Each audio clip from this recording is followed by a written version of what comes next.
Well, I am so excited to be here today with Madiha Saeed, who is a doctor, traditionally trained and functional medicine. And we'll hear more about what all it is that you evolved into.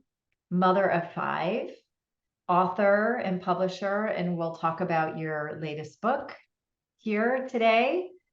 And just so happy to have you here. Thank you for being here today. Thank you so much for having me. This is such a huge honor. Thank you again.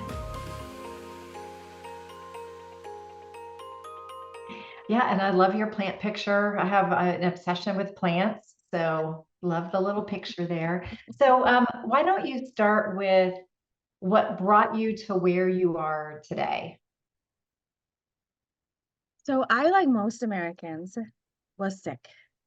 And I was sick and tired of being sick and tired. I went through residency with my husband. We were both working 80-hour work weeks. And at that time, my body really fell apart. I was a new mom, a new wife, a new resident, all at the same time. And my body was just like, I've had enough.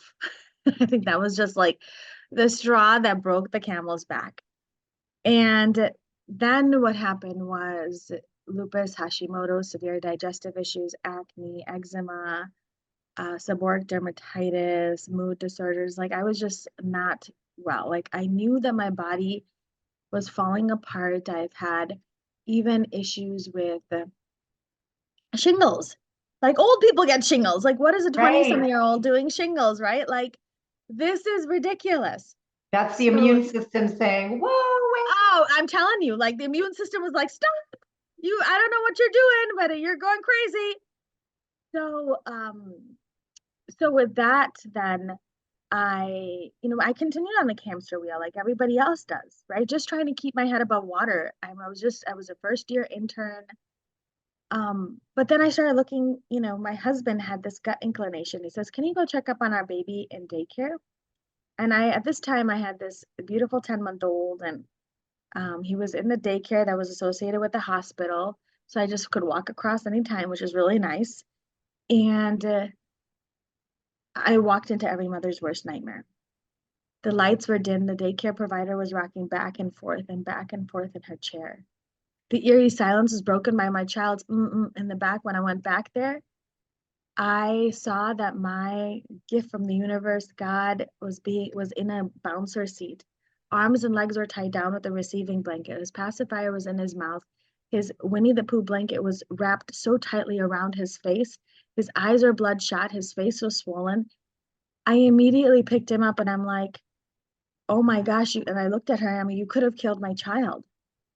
And I ran out. On that day, the God universe saved my child. And I made this solemn promise, like as I'm holding him to, you know, close to my heart. I'm like, God, I thank you so much for this. I promise I'm going to take care of these kids the best that I know how. But then I had to take a step back. I'm a family physician. I'm supposed to be preventative. How am I supposed to help my children if I myself am completely falling apart? And that is where it really blew my mind because of the fact that if us as primary care practitioners don't even know how to take care of ourselves, how are we going to help anybody else? How are we going to help like our patients truly live and survive and thrive? Right. Right. And so therefore I went on the search for answers. I'm like, I need to take care of myself. I need to be here for these children. I need to be there. Like no one else has, I feel like, my mother, my mother bear instincts kicked in and I was like, I need to take care of myself. Right. Like, why am I falling apart? So with that one question in mind, I went to one doctor, in residency, despite being a physician. I was taught like, sorry, there's nothing you can do. This is like, oh, it's probably stress. And I'm like, why is this happening to me? What is going on? I'm so young. Why am I getting shingles? Or, like, what? Why?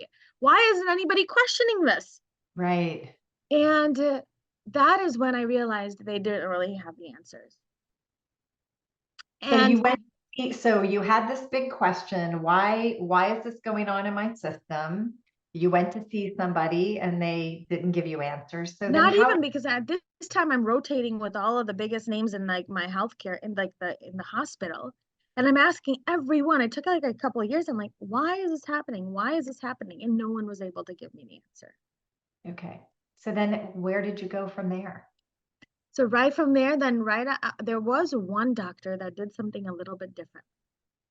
And he was treating pelvic pain and infertility and PCOS that really didn't have great options in conventional care. So he was the one doctor that talked about diet and lifestyle. And I Ah, became intrigued. I was like, wait. So I started asking him these questions, even though he was very busy. But right out of residency, then he actually grandfathered me into his medical practice, where under one roof there was me, an OBGYN, an internist, an exercise physiologist, nutritionist, counseling, chiropractor, massage therapy, all brought together for the complete healing of the whole person, and Physicians Holistic Health Alliance. And I was like, this is where I'm meant to be. This is where my heart has been calling me all along. And I started seeing patients with autoimmune diseases, people with, I have had one patient, like one of my first patients with 9 autoimmune diseases. She's like myasthenia gravis, psoriasis, lichen planus, Hashimoto, severe digestive issues, psoriasis, all of these chronic health conditions. And she's like, I just don't want to be, I know myasthenia gravis can eventually kill me. I don't want to be on these really hardcore medications. She was on the highest dose of Mestinon and then was going to be put on Imuron. And she worked at the Family Dollar store, and she, you know, didn't have a lot of money. But what was powerful was simple changes with her lifestyle. Simple changes in her lifestyle, she was able to heal from the inside out. She like no longer dealt with those chronic health conditions that really took most of their life. yeah. So So let's this talk is, about that. Let's talk about yeah, some of these those simple things, changes. Yes. these simple things. And so we had to understand that the root of these underlying chronic health conditions was her body off balance. And we needed to understand like what was actually going on with her body. And just like a car, right? Where we have this car and we love the way that it looks, right? And it gives us the freedom to go anywhere. But the car, aka our body, also needs either electricity or gas to work, right? And so, but what happens if one day, soda was cheaper. So like we start putting soda in the car. The car is not going to work the way it should. The same with our bodies, right? We need to give our bodies exactly what it needs to work. Our bodies can't grow, they can't bloom if they don't have an appropriate environment. And and how can we give our cells, our bodies are made out of cells, and how can we give our cells what they need through food, through sleep, our nervous system, nature, our environment, our lifestyles? And unfortunately, in today's world, our lifestyles are not giving our bodies and cells what they need to function. Yeah. So let's talk a little bit about this patient in particular, because I have a feeling it all applied to everybody, right? It's where does somebody start? So I see also a lot of chronically ill people. And you're right, so many factors that can be at play. Lifestyle, diet are two huge, huge factors if you get those aligned, but we're all different, right? So some people All can eat different. certain things and other people can't.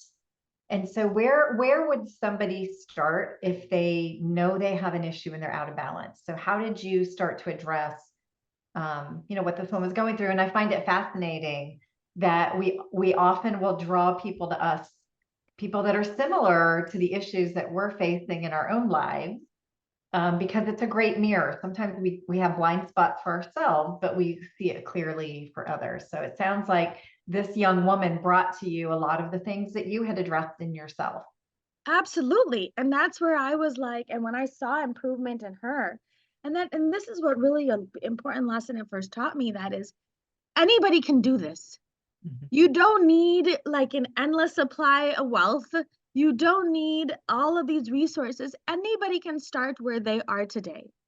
It is these simple, cost-effective strategies that make the most bang for your buck, right?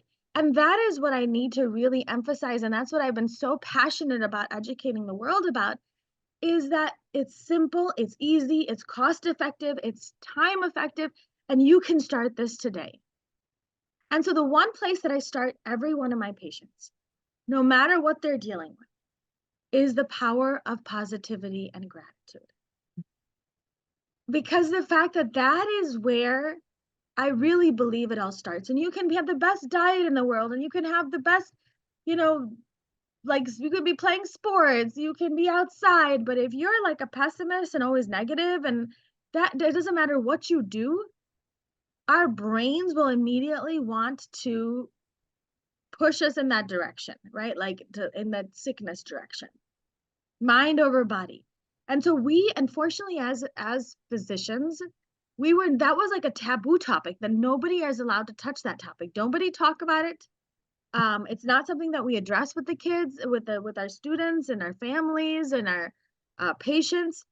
So remember, we are mind, body, soul. And so we are spiritual creatures. But unfortunately, we are never, as physicians, we're never taught this, but spiritual health has a significant impact in our ability to even bounce back and be resilient, and increases our faith even further, right? Mm-hmm. And these imbalances then lead to consequences. And Well, so the body's always listening, the right? body is always listening, no matter And what. And our subconscious governs about 90% of our thoughts and actions. And yeah, if our subconscious is always negative, then we're not going to heal, period. And if our subconscious is positive, there's more hope. And so starting with that positivity and gratitude, and then there's two main pieces of decision making. There's your prefrontal cortex and your amygdala. And you need both of these pieces to work like in conjunction with each other yeah, in order for your brain to make a logical, rational decision. And so the prefrontal cortex is like the adult in the room, while the amygdala is the child in the room. And so the amygdala is the more like the primitive fight and flight type of decision. Again, you need both of these pieces to work together to make a rational, thought out decision. But unfortunately, we're living in a world today where our lifestyles are completely out of balance and we're negative.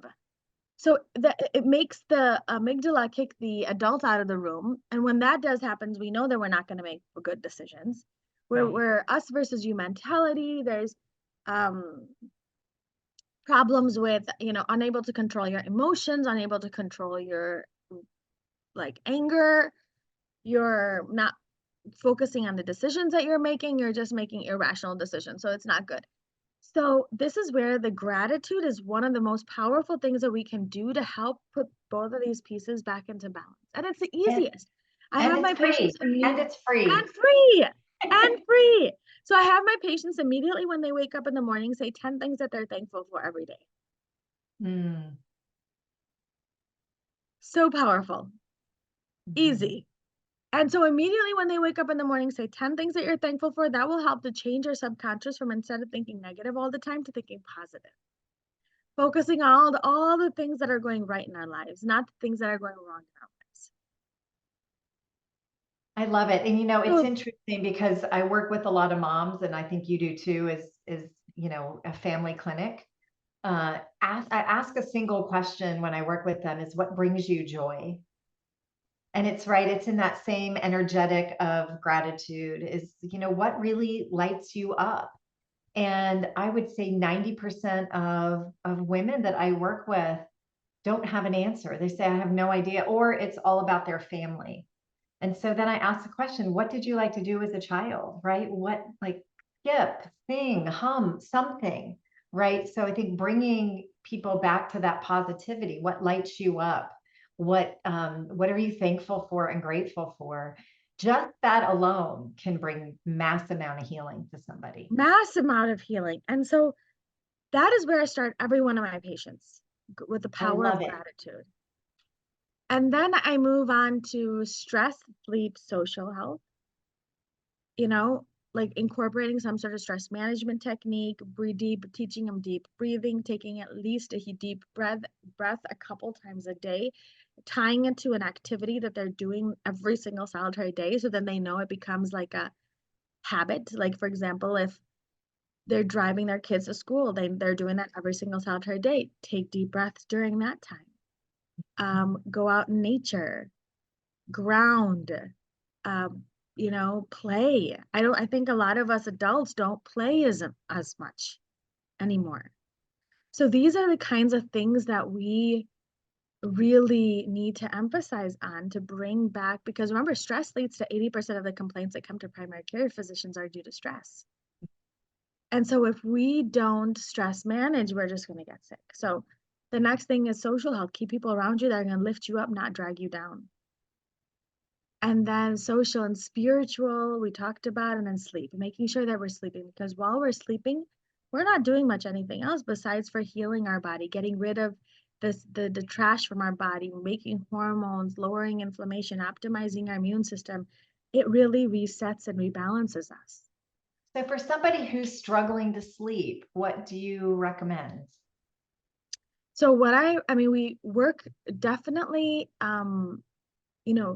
fixing deficiencies, right, is something that's really simple and easy to do, like vitamin D, magnesium, fish oil, probiotics will help to really optimize their sleep, help them with their sleep, their routines and their sleep hygiene, right? And to really help them like create a really dark room, making sure, obviously the first and foremost thing is to get rid of these things. Yes.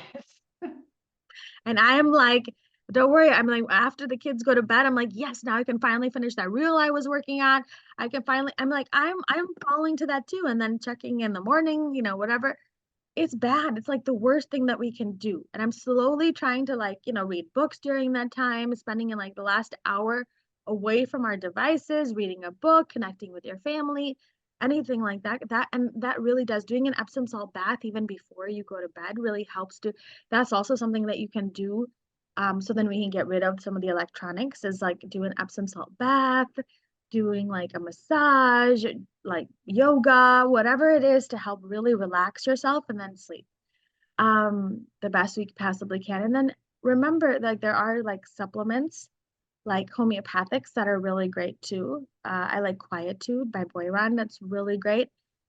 But I find that the way that you live your life during the day really optimizes your health and well-being and how you sleep. So that comes to my next piece, like your digestive health and detoxification, because the stuff that we're eating during the day or even drinking, like especially caffeine or sugar or inflammatory foods, can actually disrupt our circadian rhythms. And that is where, and especially teaching this to our kids also, that what you do during the day determines what happens at night, determines your overall health and well-being. It basically determines everything about how your body is going to function, how your brain is going to function, how you show up in the world. And so having real food, getting rid of all the fake food, and that's where I had to write this book, fake food versus real food, to show kids that we can just become food label detectives, because unfortunately in today's world, we are getting sicker and sicker. This ultra processed food is like anywhere between 60 to 90% of the standard American diet.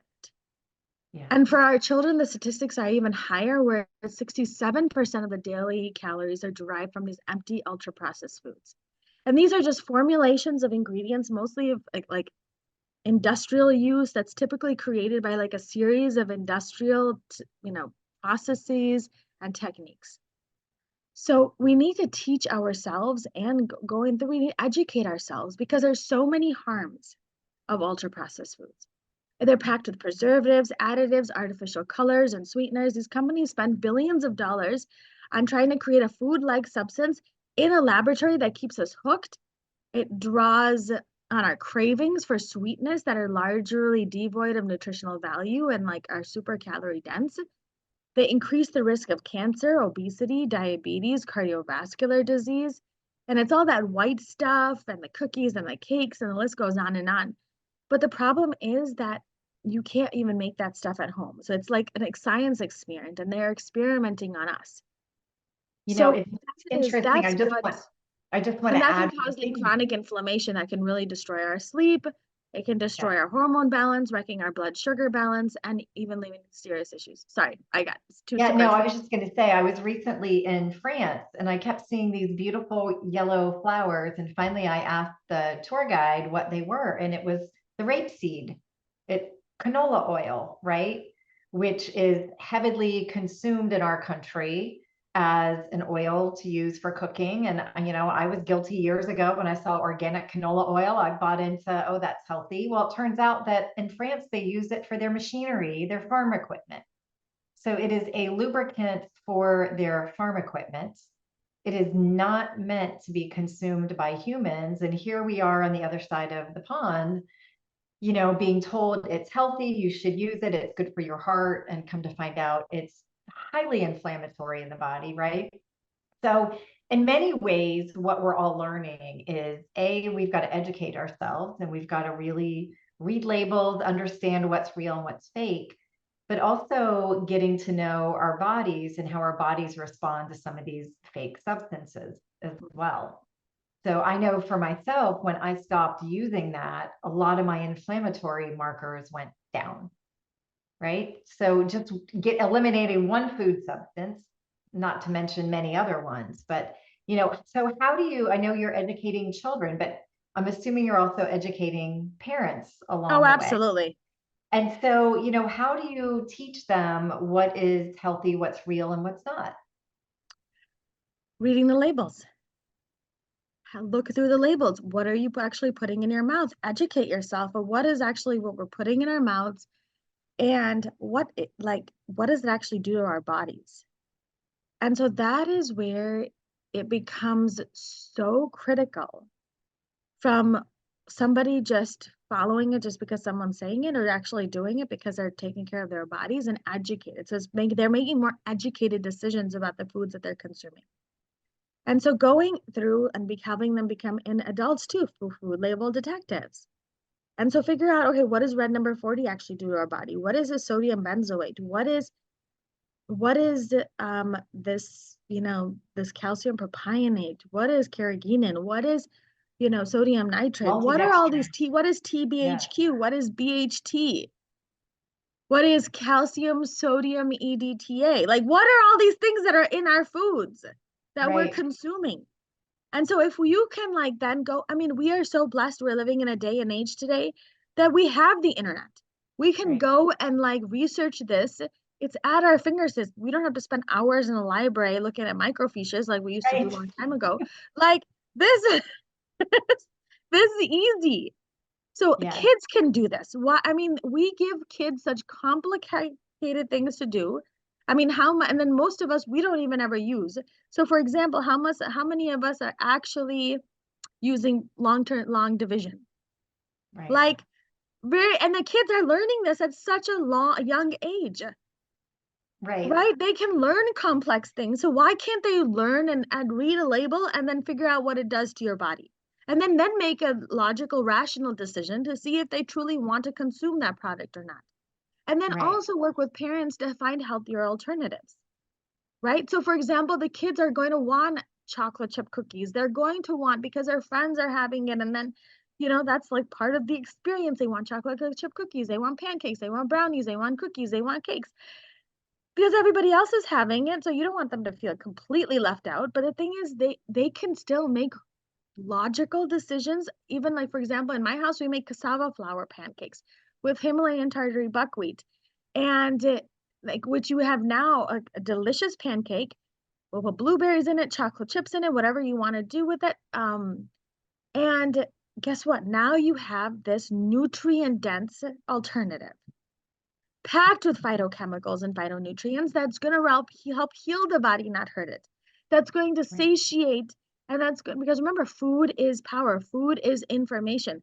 Food dictates trillions and trillions of biological processes that are occurring in our body every second. So that is what is super important for us to understand, that we can find these healthier alternatives and still have fun. And I think specifically for parents, this is a big piece of the puzzle. So Yes. especially when we bring things home, a lot of us practitioners, even functional medicine practitioners, we fall into this. We're at home, we're worried about the ingredients, and at home we're worried about the oils, and we're home, we're worried about what we're actually consuming. But when we're at amusement park, we're like, don't worry about the ingredients, don't worry about the oils, we're having fun today. When we're at a birthday party, don't worry about the oils, don't worry about the ingredients, we're having fun today. When we're at a party, don't worry about the ingredients, don't worry about the oils, we're having fun today. When we're on vacation, don't worry about the ingredients, don't worry about the oils, don't worry about what's in the food, we're having fun today. So now we have directly equated fun food with fake food. Interesting. So why would anybody at home, why would kids at home want to have those boring foods? Right. Because at home is the only time that we're worried about the ingredients, and it's the only time we're worried about what we're actually consuming. But all kids want fun food all the time. So do Right. adults, actually. We want fun Yeah. food too, right? Yeah. But the thing is, now we've subconsciously equated fun food with fake food.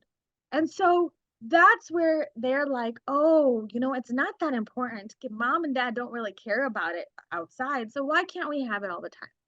Right. And so that is, I think, one of the key basic, and it gets tricky about when to allow it and when to not to allow it. But the thing is, if you can educate your child to make those rational decisions for themselves, tell them what's going on in their food, help them be mindful, role model this yourself, right? Showing them, when I had this, this is how I felt. I felt miserable. My digestion was off, my stomach hurt, my brain fogged up. But how does this make you feel? And so help them be mindful, but also role model those behaviors. And then focus on gratitude, right? Look at all of these things we can have. So Right. in my house, whenever we go out, we take the food with us. And then if we want to have fun food, we find healthier alternatives. Like, for example, we went to Milwaukee one day. We're in the Chicagoland area. We went to Milwaukee. The kids are like, we really want donuts. I'm like, let's make a project, right? It's like a scavenger hunt. They were like looking on their computers. They look for all the healthy restaurants. They're like, oh, mama, this one doesn't use seed oils. This one is like, use almond flour. This doesn't use any gums. This one really is like delicious. And they have donuts. Can we go check them out? And I was like, yes, let's go. So we made it like a fun scavenger hunt. And then we tasted like every donut they had, right? Like, and it was delicious. And now the kids are like, can we go back there? This is so much fun, right? And I'm like, yes, let's go. Like, they didn't use sugar, they used honey, and it was like decadent. And same with like, if we wanted pizza, we would find those pizzas. We would find those restaurants that are organic, non-GMO, that concentrate on the ingredients. True Food Kitchen is everywhere. Even Chipotle is a little bit cleaner because it's non-GMO. But there are other options out there, and taking our food with us, and then like whatever the kids love to eat, I would take that with us. So even, for example, we went to even Saudi Arabia. I took 2 weeks worth of food with us, but only what the kids absolutely love. Like I took pizza, like there was like grain-free pizza. Like I knew we don't do dairy all the time, but again, this is for like a special treat. And so we got the raw dairy. I made these pizzas on like grain-free crusts. And then I packed them up. I froze them in like parchment paper and put them in Ziploc bags, froze them all. And then guess what? Now I can pull this out. Everybody want pizza night? Yay! Like, let's do this, right? With vegetables, Right. clean protein, healthy fats. But guess what? Now we just also had a pizza night. And that was Right. fun. But we're still worrying about what the ingredients are. They're making it with us. They're reading the ingredients. They're like looking for the restaurants themselves. So what I'm trying to say is get them involved in the process Yes.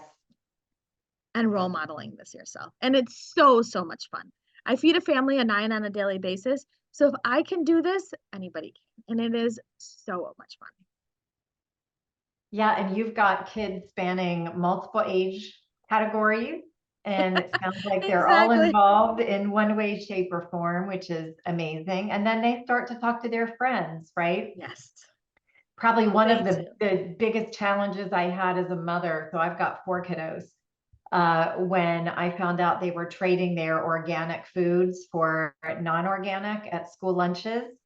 And that's when I realized like I had it up here, but I hadn't instilled it in them. And so then I started educating them like, here's why, I make it this way, why I buy this. And it's organic and there, no nitrates, no nitrites, all of that.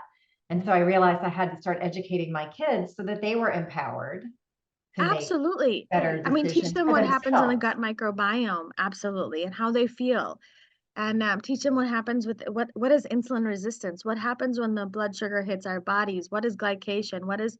What are these things that are leading to chronic inflammation? What is our mitochondria? What does our mitochondria need for energy to create that energy? Otherwise, you're gonna feel in a slump because you're not giving your mitochondria what it needs. What is metabolic insufficiency? Like these are things, have these conversations over time. You don't have to like sit down and have them all at once, but these are small little tidbits that you can incorporate into like when you go grocery shopping with them, Right. when you cook with them, when you sit and have like dinner and lunch, you're like, you know what, look at this, look how delicious this is what it was in here, just make it fun and have fun with it. Or we would just go shopping together, like even if we're on vacation we would go shopping and their kids are like, oh, let's look at ingredients, like, oh, I want this, mama. Oh, let's read it. Oh, let's find out what's actually in that. So really incorporating your entire family is really important. So gratitude, reading labels, including everyone in the education, decision making, creation, play. What else helped you heal and helps the families that you work with heal? Detoxification. And detoxing. So talk about that for a few minutes. Our bodies are bombarded with tons and tons and tons, thousands and thousands of different chemicals every second. And what is crazy is that we do have a system that gets rid of that. It's called our liver. I like, when it goes, these toxins going through our bloodstream, our bloodstream is cleaned out with the liver. The liver ships it out in different ways. It tries to get it out through our poop, our perspiration, our, lymphatics, peeing it out. But unfortunately today, because we're so bombarded in every which direction with these toxins, our liver sort of gets stuck and like slow and sluggish. Like it's like a drain that's clogged, right? And when that happens, especially when we increase the toxic load, our liver doesn't work. It increases the toxic load further inside of our body.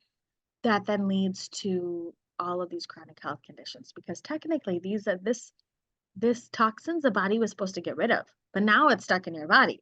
So obviously that's just going to lead your body's going to be like, hey, I'm very uncomfortable here. This is so uncomfortable. And so really empowering our even children to figure out what are they putting in their bodies, in their mouths, yes, but then also what they're putting on their skins. And when their skin, they realize that, wow, you should put on your skin exactly what you could even eat. Right. Because if they start reading with all the labels, what they're putting on their skin, they're like, why would I want to put this in my skin? Because remember, our skin absorbs everything. Everything. Yes. Everything. And so swapping out the fake stuff for the real cleaner stuff, first recognizing where the toxins could be located, swapping it out, and then and then helping your body detoxify by doing Epsom salt baths. And it raises glutathione. Then we have is, making sure you're sweating on a daily basis. Making sure you're eating real food to help you build that glutathione. That is a super antioxidant of the liver. Making sure you're having those foods with, packed with sulforaphane, which are those, Brussels sprouts and the broccoli sprouts and the broccoli and the cauliflower and those greens, and incorporate that. So for me and at my house, I love broccoli sprouts. You can so it's really difficult for me to keep plants alive. I don't know why. I'm trying to just barely keep kids alive.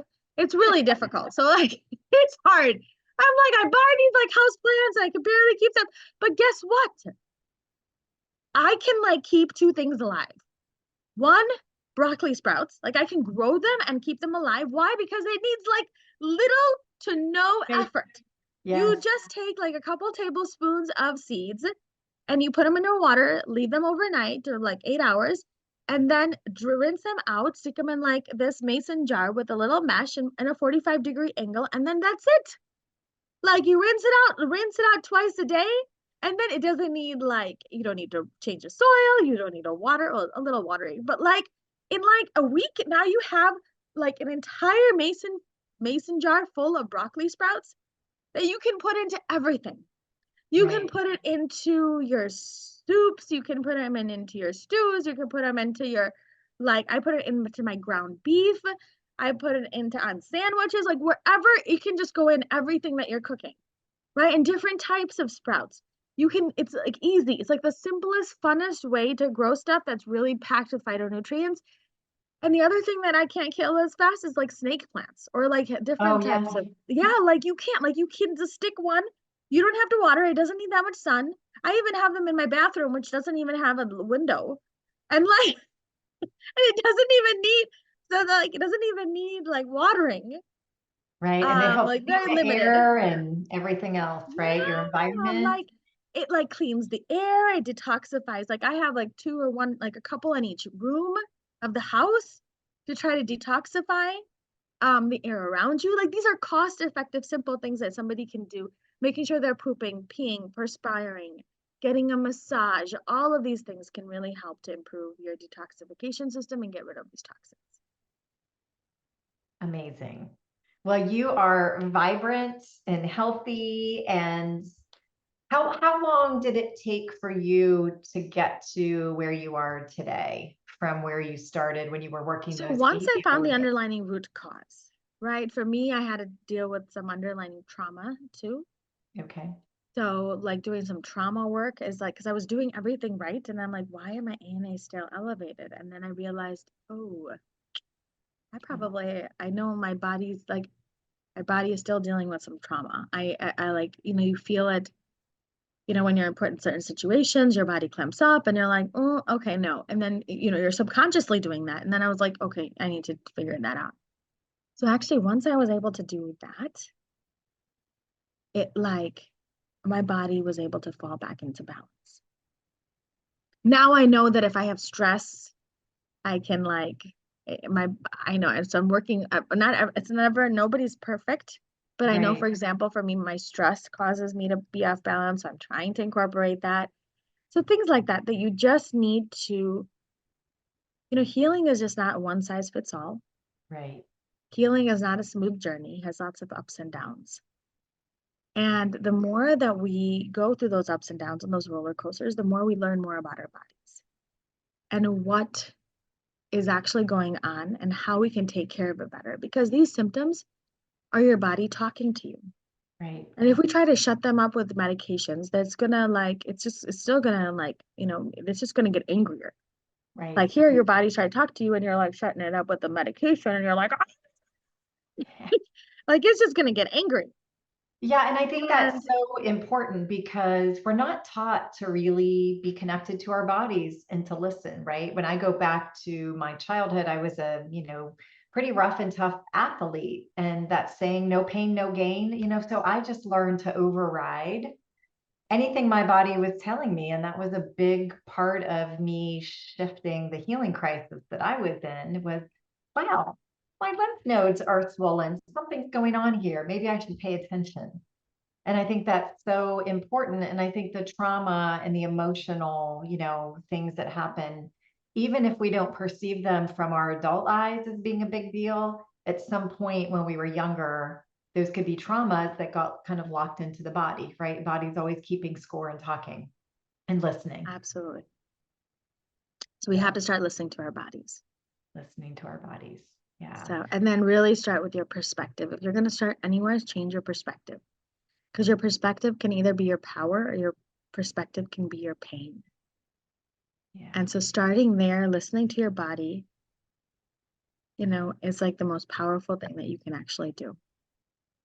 Yeah. Well, that is a beautiful way to end. Thank you so much, Maria, for being here. and everything that you said. What I love about it more than anything is most of this is readily available to us. It's free. It's just committing, it's committing to the practice, like you said, of getting up and saying 10 things you're grateful for in the morning. It's just a commitment to our health and our well-being as humans. That's so incredibly important. Absolutely. So thank you so much for being here. Thank you so much for having me. It was such an incredible honor. Yes, thank you.